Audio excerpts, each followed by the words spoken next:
to 8 centimeters. But the anesthesia... Hello, Amy. Hi, how are you? I'm just great.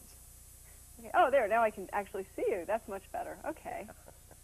Yeah. All right, well, as soon as they tell me the tapes are rolling, we'll go. Yeah.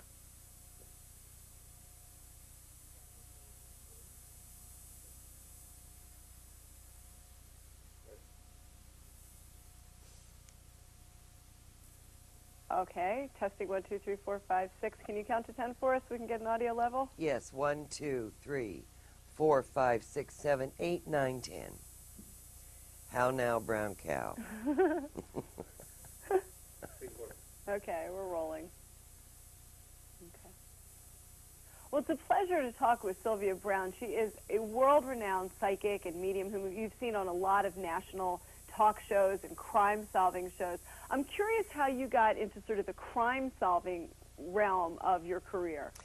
Well, I think a lot of it had to do with, it was almost a fluke. I was on Montel's show when, oh God, this was maybe 12 years ago, and they asked me about a case, and it just came out, and I solved the case.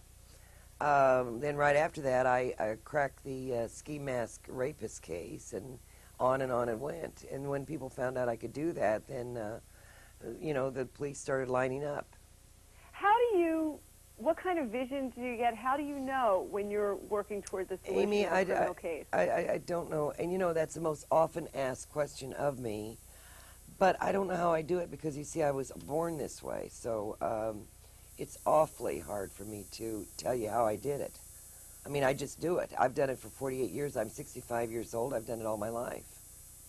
Well, let me ask you a question about the case that everyone is talking about. That's the case of this missing Washington intern, Chandra Levy. Do you have any feelings about her at all?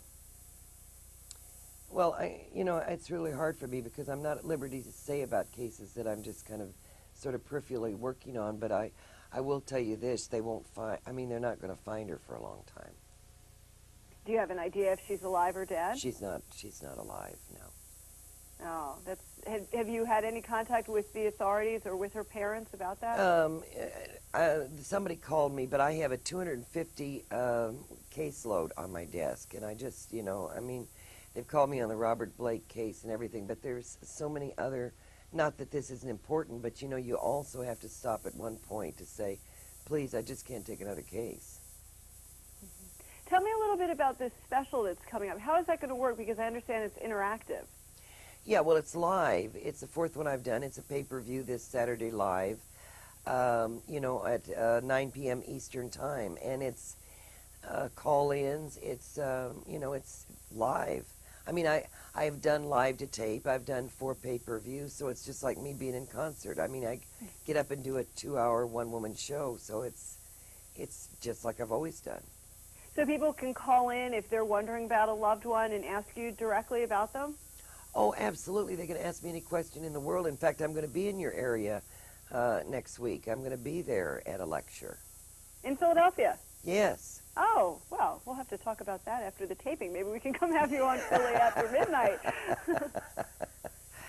Tell me a little bit about how you got started in this. You said you've been doing it for well over 40 years. When did you know you had this ability, and how did it come to the forefront? Well, we have 300 years, and this is actually through genealogy trackable. My grandmother was a noted psychic in Kansas City, Missouri. Her uncle used to belong to the old spiritualist camps in Florida. Her mother was a psychic. Her mother's mother was a psychic. We go back to 1703. My son is psychic. I'm psychic. My granddaughter's psychic. See, I'm enough of a scientific mind that I believe it's genetic. But how I remember, they tell me I did things at 3, but I remember at 5 knowing that my 2 great-grandmothers were going to die. I knew when my grandfather was going to die. I knew who was calling on the phone, who was coming to the door. I just knew, and they said, oh, you know, damn, there's another one in the family. So it's just part of the, you know, part of the makeup, I think. Do you believe that everybody has this skill, but just Absolutely. It's more in the forefront for some people? Yeah, you know how I liken it to, Amy, is I think that everybody can be taught to play the piano.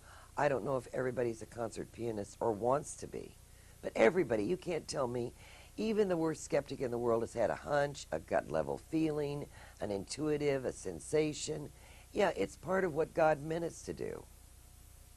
You do a lot of work with children and finding missing children. Do you get a certain kind of fulfillment out of doing that kind of work? Yeah.